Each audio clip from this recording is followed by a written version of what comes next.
ఇయాల్టితోటి ఓట్ల కార్యం ఒడిచినట్టే ఇక లెక్క వెట్టుడే ఉన్నది. ఇంకో ఆరం అయితే అది సుత ఎరకైతేనే ఉంటది. ఫస్ట్ హెడ్లైన్ చూస్తే వార్తలకు వదాం. తెలంగాణ బర్త్డేకు రెడైతున్న పాట, సంబురం జోరుంటది పండుగ పూట.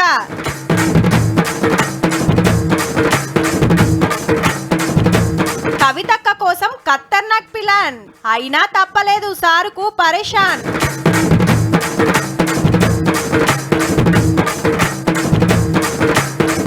ఒడిసినై ఎమ్మెల్సీ ఓట్లు, ఎవలకు కొట్టిండ్రో సప్పట్లు.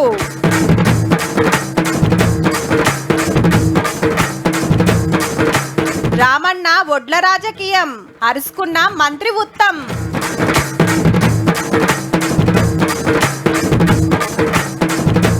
బీపీ పెరుగుతుందట పోరలకు, జాగ్రత్తల అవసరం పెద్దలకు. మీకు మంచిగా యాదుందో లేదో, నిరుడు గి టయానికి సర్కార్ నజరంతా తెలంగాణ పండుగ గురించే. అప్పటికి రాష్ట్రం వచ్చి 9 ఏండ్లే, కానీ మనోళ్ళు 10 ఏండ్ల పండుగ అని ఓ 20 రోజులు సంబురాలు చేసుకున్నారు. ఏడాది ముందే గాలి వల్ల ఎందుకు చేసిరంటే దానికో లెక్కుంది. ఎలక్షన్స్ వస్తున్నాయి కాబట్టి ఇట్లా కూడా పబ్లిసిటీ తెచ్చుకోవాలనే తండ్లాట. అంత కష్టపడ్డా కారుకథ ఉత్తదాయే. ఇప్పుడు కాంగ్రెస్ గవర్నమెంట్ గిట్లా చేయబోతున్నది. తెలంగాణ రాజముద్ర మార్చే పని రుబడి మీద నడుస్తుంది. ఆర్టిస్ట్ రుద్ర రాజేశము ఇంకా కొందరు ముఖ్యమైన వాళ్ళతో కూకొని ఏమేం మార్పులు చేయాలి, ఎట్లా చేయాలనేది చెప్పిండు సీఎం సారు. ఇప్పుడున్న దాని మీద కాకతీయ తోరణము, చార్మినారు, తెలంగాణ ప్రభుత్వం అని తెలుగు, ఇంగ్లీష్, ఉర్దూలో రాసి ఉంటది. అయితే రాచరికపు గుర్తులు ఉండద్దని రేవంత్ రెడ్డి సార్ ఫస్ట్ కాంచెల్ అంటున్న మాట. కొత్తది ఎట్లుండాలి, ఏం బొమ్మ పెట్టాలనే చర్చలు నడిచి డిజైన్లు మారుస్తున్నారు అన్నట్టు. అట్లనే జే జే హే తెలంగాణ పాట తయారైతుంది. మ్యూజిక్ డైరెక్టర్ కీరవాణి సార్ సప్పుర్లు కొడుతుంటే స్టూడియోకి పోయి ఇన్నాడు.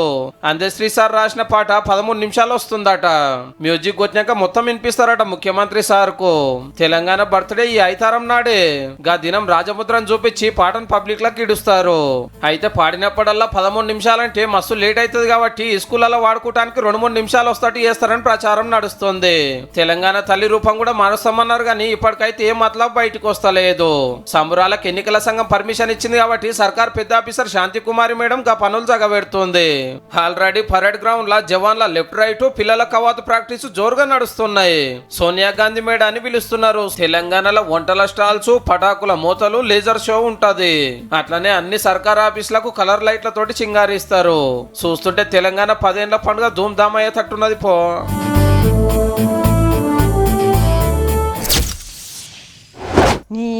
నీకు ఓటు గిట్ల ఏరాదారా, 1 నెంబర్ ఎయ్యుర్రా అని శిలికకు చెప్పినట్టు చెప్తే లోపటి పోయి టిక్కు పెట్టిండు మోతవారి. అబ్బ మామ 2, 3, 4 నెంబర్లు వేసినా కానీ 1 వేయలేరా, నా ఓటు చెల్లుతుందా చెల్లదారా? బుజ్జి నీకు గంత బుద్ధిగా చెప్పిన గారా, పెన్ను లోపట్నే ఇస్తారంటే నువ్వు తీసుకుపోయి రాసినవటగా. అరే డిగ్రీ పాస్ అయినా అని గప్పాలు కొట్టుడు కాదు, ఓటు సక్కగేసుడు నేర్చుకో ఫస్ట్. ఏడికెళ్ళి మోపైనవరా నాయన గింత బిత్తిరోడివి అని పోలింగ్ సెంటర్ల ముంగట ఇనబడ్డ మాటలబ్బా. రైట్, ఎమ్మెల్సీ ఓట్లు కూడా వచ్చినాయి.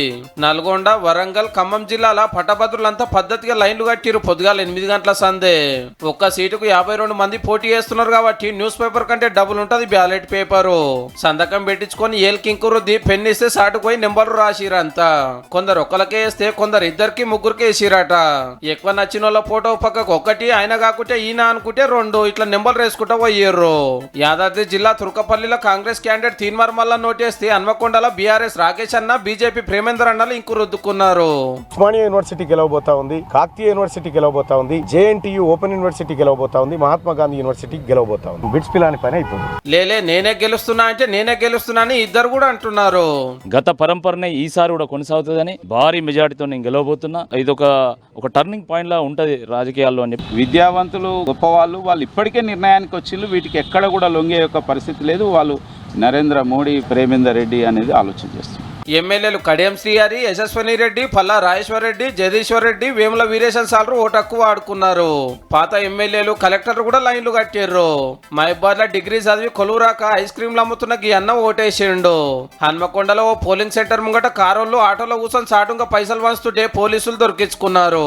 నార్కట్పల్లిలో గడబడైతే సొంతంగా పోటీ చేస్తున్న అశోక్ సార్ కు కానిస్టేబుల్ ని సెక్యూరిటీగా పెట్టిండ్రు. 4 గంటల దాకా లైన్లు ఉన్న వాళ్ళందరికీ ఛాన్స్ ఇచ్చిర్రు ఓటేస్తానికి. జరంత అటు ఇటుగా నోటికి 60 మంది ఓటక్కు వాడుకున్నారు. హటెంక బ్యాలెట్ బాక్సులకు బందోబస్తు సీలేసి సెక్యూరిటీ నడుమ స్ట్రాంగ్ రూమ్ లకు కొంటపోయిండ్రు. జూన్ 5 నాడు అన్ని బయటికి తీసి లెక్క పెడితే ఎవరు ఎమ్మెల్సీ అయ్యారో ఎరకైతుంది. పాసు పేలు తెలిసేదాకా నిలబడ్డోళ్ళందరికీ టెన్షనే.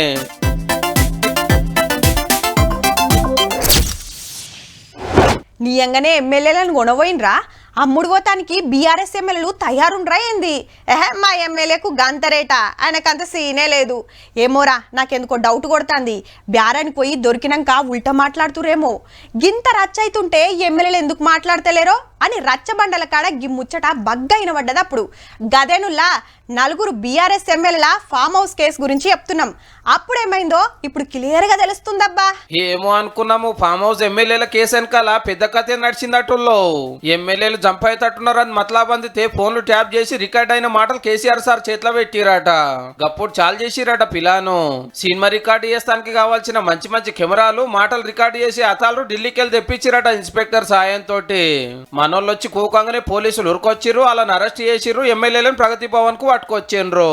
ఎంక్వైరీ పోలీసులు గప్చుప్ అయితే సారే ఇలేకలం పిలుచుకొని తాపకో వీడియో బయటకి ఇడ్చుడు, ఆడియోలు రిలీజ్ చేస్తాడు. ఇంత సినిమా ఎందుకు నడిచిందంటే బీజేపీ పెద్ద లీడర్ బిఎస్ సంతోష్ గారు అరెస్ట్ కోసము.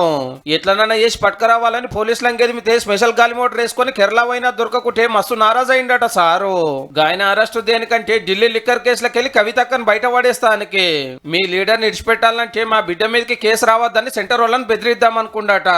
ఫోన్ ట్యాపింగ్ కేసులో అరెస్ట్ అయిన రాధాకిషన్ రావు సారే ఇప్పుడు ఎంక్వైరీలో బయట పెట్టిండు అప్పుడు ఏం జరిగింది. కానీ ఫామ్ హౌస్ కేసు వెనకాల గింత పెద్ద స్కెచ్ చేసినా ఆఖరికి అక్క అరెస్ట్ అయితే తప్పలే. ఇదే కాదుల్లో కడియం సార్ కు రాజయ్యకు వడలేదు కాబట్టి వాళ్ళ ఫోన్లు పార్టీ మారుతాడేమో అని పట్నం మహేందర్ రెడ్డి సార్ ఫోన్లు రికార్డు చేసిరట సీక్రెట్లు తెలుసుకోవటానికి. పిసిసి అధ్యక్షుడు రేవంత్ రెడ్డి సార్ది వాళ్ళ ఇంటి వాళ్ళందరూ ఫోన్లకు సూటి పెట్టిరట. బీజేపీ లీడర్లు Sanjay sir, Arvind sir, Etela sir, Congress leader Teenmar Mallanna ఎవరితోటి ఎవరు మాట్లాడుతుంది ఏం మాట్లాడుతుంది ఇన్నారట.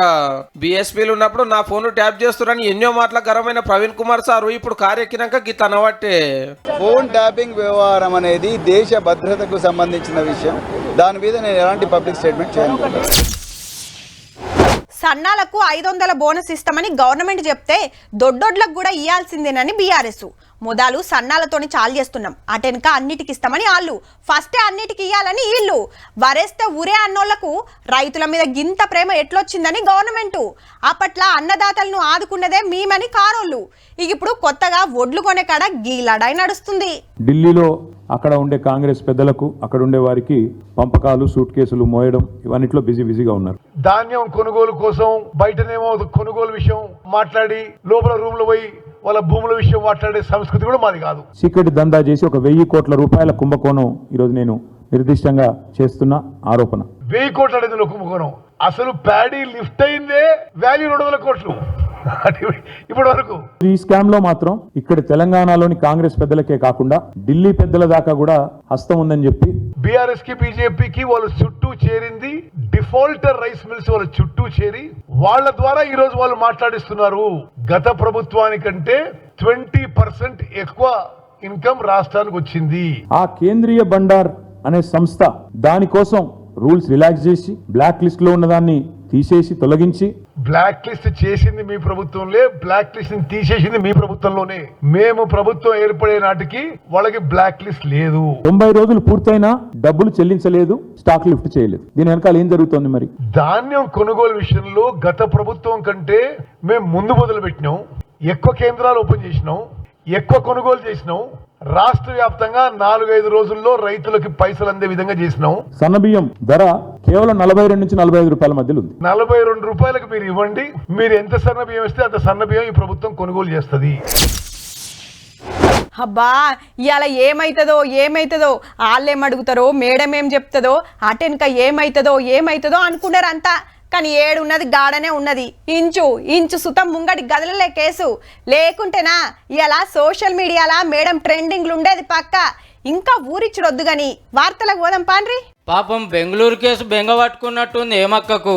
నాకు పానం సుస్తైంది, జ్వరంతో అంత దూరం రాలేను, జరంత టైం కావాలి అని ఉత్తరం రాసింది పోలీసులకు. లేలే గిట్లా తప్పించుకుంటే నడవదని వాళ్ళు మళ్ళీ నోటీస్ పంపే పనులు ఉన్నారు.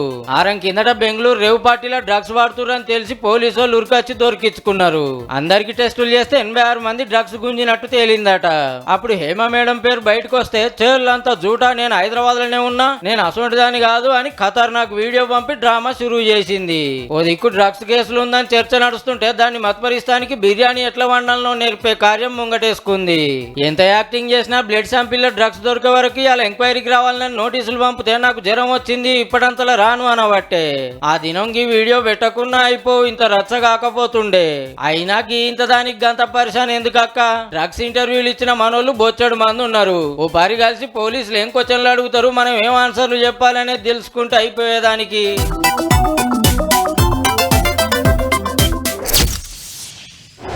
బంగాళాఖాతంలో రెమల్ తుఫాన్ పుట్టి పశ్చిమ బెంగాల్ పబ్లిక్ ను ఆగమాగం చేస్తుంది. విమానాల డిపోని మూసేసి గాలి మోటార్లు ఇప్పుడు బంద్ పెట్టి మత్స్యకారులు చేపల వేటకు పోవద్దు, ఇండ్లకెళ్ళి ఎవ్వరు బయటికి రావద్దని ఆర్డర్ వేసిరటే. చూడుర్రిగా ఎట్లున్నదో. ఇక మన తన సుత ఐతార మాపటిలి కాంచెలి కొన్ని జిల్లాలను గట్టిగానే అరుచుకున్నదాన. చూద్దాం పాండ్రి మరి ఏడేడా ఎంతెంత ఆగం చేసిందో. మేడ్చల్, గట్కేసర్, వనస్థలిపురం, పెద్దంబర్పేటల గాడపు దుమారం సరస్సుడు జరిస్తే షెట్లు, కరెంటు స్తంభాలు గూల్నాయి. బండి మీద పోతున్నోళ్ళ మీద షెట్టు పడి 2 కాలం చేసిర్రు. హఫీస్పేటల ఇటుకల మీద పడి ఓ బుడ్డోడు కాలం చేస్తే ఇంకొకరు దావకల్ల పడ్డారు. హిమాయత్ నగర్ లో ఎండదెబ్బ కొట్టకుండా కట్టిన గ్రీన్ మ్యాట్ గాలికి పడిపోతే బస్సు, కారు గుద్దుకుంటే అద్దాలు వలిగినాయి. హయత్ నగర్ డిపోలా షెట్టిరిగి బస్సు మీద పడితే అక్కర రాకుంటైంది. ఇగిటి చూడుర్రి, రంగారెడ్డి జిల్లా అబ్దుల్లాపూర్ మెట్ల ఎందక్కువ 2000 గుడిసెలు మొత్తం కూలిపోయినాయి. నిన్న వర్షానికి చిన్న చిన్న పిల్లలతోటి బియ్యం తడిచిపోయినాయి, అన్ని తడిచిపోయినాయి. అసలు మాకు వండుకోవడానికి కూడా అసలు పొయ్యి అనేది కూడా లేకుండా కూడా అయిపోయిందన్న. ఇక జిల్లాలు చూస్తే ఆదిలాబాద్ ను అరుచుకుంది, కామారెడ్డిని కుమ్మేసింది, పాలమూరును పరిశాన్ చేసింది. తొవ్వెమ్మటి పోతున్న ఆటోలు, బండ్ల మీద చెట్లు పడితే అంత ఆగమాగం. తంబాలు కూడా ఏడికాడికి పడిపోయినాయి. నాగర్ కర్నూలు జిల్లా ఇంద్రకల్ల గడుతున్న కోళ్ల ఫారం గూలి 4 కూలోలు కాలం చేస్తే ఇంకో 2కి సీరియస్ ఉన్నది. నారాయణపేటల షాపుల పైకప్పులు ఎట్లా ఎగిరిపోయినాయి. దాదాపుగా మనకు ఒక 4 రోజులు రాష్ట్రం మొత్తం పొడి వాతావరణం ఏర్పడుతూనే ఉష్ణోగ్రతలు క్రమేపీనా పెరిగే అవకాశం అయితే కనిపిస్తుంది. ఎప్పుడు ఎట్లుంటదో ఎరకలేకుంటున్నది కాబట్టి ఆనలకైనా ఎండలకైనా జర పైలముండుర్రి.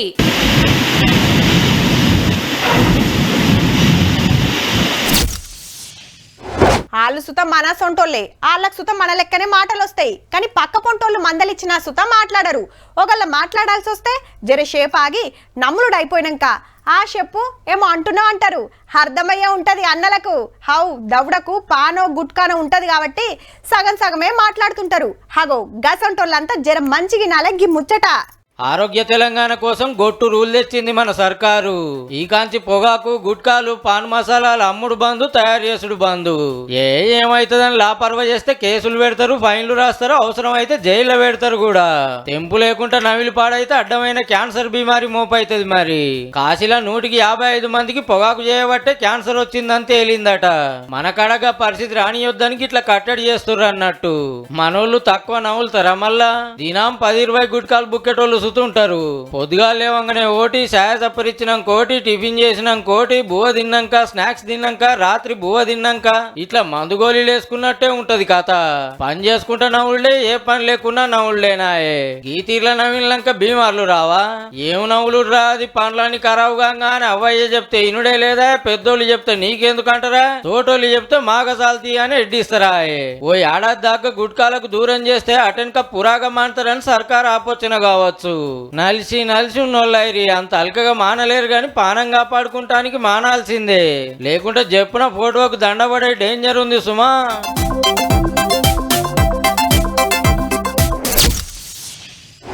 మొన్నటిదాకా మా వాడు ఏ పని చెప్పినా ఎమ్మటే వేసేది. ఈ నడుమ ఏమైందో ఏమో అంతెత్తులేస్తున్నాడు. మా పెద్ద బిడ్డ సుత అంతే అక్క, ఇంటి పనుల్లో ఆసరయ్యేది. ఈ నడుమ ఇటున్న పుల్లాటు పెడతలేదు. మావోడు ఎట్లా రేవుకొస్తాడో ఏమోరా. బజార్కి పోయిండా అంటే ఏదో పంచాది తెస్తున్నాడు ఇంటి మీదికి. ఇగో గిట్లనే ఉండొచ్చు మీ ఇండ్ల సుత. పోరలు గట్లెందుకు చేస్తురంటే గీ ముచ్చట చూస్తే ఎరకైతది. పోరల చేతుల ఫోన్ గుంజుకున్నా, టీవీ రిమోట్ తీసుకున్నా, ఒయిలు ముంగటేసి చదువుకోమన్నా, ఇంకేదన్నా బుద్ధి మాట చెప్పినా ఉత్తగానే బీపీ పెంచుకుంటురట. పలానా పని చేయొద్దు అన్నారంట అయిపాయే సర్రున బీపీ పెంచుకొని చేతుల ఏదుంటే అది ఇసిరేసుడు, పలగొట్టుడు. 10 ఏండ్ల పోరల నుంచి 19 ఏండ్ల పడుసోలల్లా 120 మందిది ఇదే కథ. మీంగాదుల్లో కుద్దు ఎయిమ్స్ దవాఖాన పెద్ద డాక్టర్లే స్టడీ చేసి చెప్పిండ్రు గీ ముచ్చట. అయితే బీపీ ఉన్నట్టు తొలుత అస్సలు తెలియదట. ఎక్కువైనాక మెదడు, మూత్రపిండాలు, కండ్లకు ఎఫెక్ట్ పడుడే కాదు, గుండెపోటు సుత వచ్చే ఛాన్స్ ఉందట. గందుకే పోరలకు అప్పుడప్పుడు బీపీ చెక్కింగ్ చేపియాలని సలహా ఇస్తున్నారు. మరిట్లా ఎందుకైతుందంటే చదువుల కోసం సతాయించుడు, మార్కుల కోసం ఎంటవడుడు, ఆటపాటలు బంద్ చేసుడు, అడ్డమైన లట్టుపొట్టు కడుపులేసుడు, పేయి వెంచుడు కారణమట. మీ ఇండ్లల్లా గిట్లనే పోరలు ఊకుకే కోపానికి వస్తుంటే ఎమ్మటే దావకానకు దోల్కపోయి ఓ పారి చెక్కింగ్ చేపియ్యూరి మంచిది. కానీ ఇయాల రేపు ఎట్లున్నది జమానా, లేవంగానే మాత్రం తయారై తింటే తిన్నారు, లేకుంటే లేదు, ఊరికి బస్ ఎక్కుడే. ఆడ ఆడిచ్చేది తక్కువ, చదివిచ్చేది ఎక్కువ. ఇది చాలదని ఇంటికి రాగానే మళ్ళా ట్యూషన్ కు దోలుడు. మైదానంలో ఆడితే పెయ్యి అలకగైతది. మొత్తం కమాయి ఫోన్లనేనాయే. కాబట్టి వాళ్ళ చదువుల కోసం మీరు బీపీ పెంచుకొని వాళ్ళకు పెంచకుర్రియా. అద్దాల మేడలు, లైట్ సెట్టింగ్లు, 1 నెంబర్ కుర్చీలు, సల్లగా వస్తట్టు ఏసీ సౌలత్ చూసి కమ్మగా వండి పెడతారనుకొని ఎగవడి పోతుంటారు రెస్టారెంట్లు, హోటళ్లకు. ఆర్డర్ ఇచ్చినాక అరగంటకు గరం గరం తీసుకొచ్చి టేబుల్ మీద పెడితే కమ్మగా ఉన్నదనుకుంటా కుమ్ముతారు. కానీ పబ్లిక్ అంతా ఏసొంటి తిండి తింటున్నారో గీళ్ళు హోటళ్ల పొంట తిరుగుతుంటే తెలుస్తున్నదుల్లా. కరీంనగర్ హోటళ్లల్లా ఎంత కమ్మగా వండి పెడుతున్నారు, ఎసొంటి మాల్ మసాలాలు ఆడుతున్నారని ఫుడ్ సేఫ్టీ ఆఫీసర్లు చెక్కింగ్ చేస్తే ఏం తక్కువ 70,000 ఇల్వగల మాల్ కాలం చెల్లిందని తేలిందట ఓ హోటల్లా. ఇటు హైదరాబాద్ హోటళ్లల్లా చెక్కింగ్లు నడుస్తుండగానే అటు జిల్లాలల్లా సుతా షురు చేసిరన్నట్టు. కూరలు ఎట్లొండిండ్రు, కస్టమర్లకు ఎన్నొద్దుల కిందటి పెడుతుర్రని మొత్తం చెక్కింగ్ చేస్తుర్రు. ఈ ఒక్క హోటలే కాదుల్లో ఇంకా చాలా హోటళ్లు తిరిగేది ఉన్నదట. ఆల్మోస్ట్ 70,000 రూపాయల ప్రొడక్ట్స్ వరకు స్టోర్ రూమ్ లో నుంచి ఎక్స్పైరీ అయిన ప్రొడక్ట్స్ ని తీసాము. వాటి మీద చర్యలు తీసుకుంటాము. అటు కొత్తగూడెం జిల్లా భద్రాచలంలో సుతా చెక్కింగ్లు చేసిండ్రు ఫుడ్ సేఫ్టీ ఆఫీసర్లు. రెస్టారెంట్లు నీట్ గా లేకపోయే వరకు, ఖరాబైన ఐస్ క్రీమ్లు అమ్ముతుండే వరకు 2 హోటళ్లకు ఫైన్లు వేసిండ్రు. మీరు మాత్రం కలర్స్ ఎట్టి పరిస్థితుల్లో వాడదు. లోపల నేను చూసిన కొన్ని కలర్స్ ఉన్నాయి, అవన్నీ డిస్కార్డ్ చేస్తున్నారు. శుభ్రంగా అసలే లేదు లోపల, అందుకే మీ సార్ పెనాల్టీ కూడా వేస్తుంది. ఇక ఫుడ్ శాంపిల్స్ ల్యాబ్ కు పంపి రిపోర్ట్ వచ్చినాక యాక్షన్ తీసుకుంటారట. ఈడికే అయిపోలేదు లో, అన్ని జిల్లాలు తిరుగుతారట. పబ్లిక్ కు అడ్డమైన తిండి పెట్టి బీమార్ల తెలంగాణ చేస్తుర్రని గీ కార్యం పెట్టుకుర్రన్నట్టు. బ్యాంకులా ఓ అకౌంట్ ఉంటే కూలినాలు చేసిన పైసలు, జీతం పైసలు కూడబెట్టుకుంటారు. గట్లనే ఏదన్నా అక్కరుంటే బయట తీసుకునే కంటే తక్కువ మితికే పర్సనల్ లోన్లు తీసుకోవచ్చు. లేదంటే బంగారం నగలు కుదువ పెట్టి పైసలు తీసుకొని నెల మిత్తి కట్టుకుంటా పోయి వెళ్ళినాడు బంగారం ఇడిపించుకోవచ్చు. గట్లనే అనుకొని చాలా మంది ఓ బ్యాంకుల లోన్లు తీసుకుంటే ఎంత పని అయిందో చూడుర్రి. బంగారం పోగొట్టుకొని బాధపడుతున్నోళ్ళంతా ములుగు జిల్లా రాజుపేటల గీ బ్యాంకుల గుదువ పెడితే అసలుకే ఎసరొచ్చింది. బంగారం ఒరిజినలా కాదా అని చెకింగ్ చేసే బ్యాంక్ అప్రైజరు 1,44,00,000 ఇలువగల 2 కిలోల బంగారం ఎత్తుకుపోయిందట. చిత్రమేందంటే మనోడు ఇంట్లో పనిచేసే ఉద్యోగి కాదు, బ్యాంకు పక్కకే నగల దుకాణం నడిపేది. బంగారం కుదువ పెట్టుకునేటప్పుడు చెకింగ్ చేపిస్తారు కదా, గా పని దుకాణ పైన కప్ప చెప్పిరట. ఈగేముంది, చెకింగ్ పేరు మీద మస్కా కొట్టి అప్పుడింత ఇప్పుడింత మాయం చేస్తూనే ఉన్నాడు. మొన్న అకౌంట్ వివరాలు చెకింగ్ చేస్తానికి ఆడిట్ ఆఫీసర్లు వస్తే కుదువ పెట్టిన బంగారానికి బ్యాంకులున్న బంగారానికి లెక్క కలుస్తలేదట. ఎమ్మటే మనోనికి ఫోన్ కొడితే స్విచ్ ఆఫ్. ఇంటామెను పిల్లల్ని తీసుకొని పరారేంటట. ముచ్చట తెలిసి పబ్లిక్ అంతా లొల్లి చేస్తే బ్యాంకులు గిట్ల బుద్రకిచ్చిర్రు. ఎవరికైతే లాస్ అయితే జరిగిందో వాళ్ళకి ఈ రోజు కూడా వచ్చినా కానీ మేము ఇమీడియట్ వాళ్ళకి రీయింబర్స్ చేస్తాం. బ్యాంకు పక్క పొండే షాప్ ఉన్నది కదా అని నమ్మినట్టున్నారు గాని దొంగ చేతికి తాళాలు ఇచ్చినమని గిప్పుడు ఎరకైంది ఆఫీసర్లకు. పరారైన మోతెవర్ని ఎప్పుడు దొరకబడతారో గాని పబ్లిక్ నైతే పరిశాన్ చేయకురి సారు. చూసిండ్రు కదా, ఇక ఇవ్వుల్లా ఇయాల్టి తీన్మార్ వార్తలు ఉంటామల్లా. నమస్తే.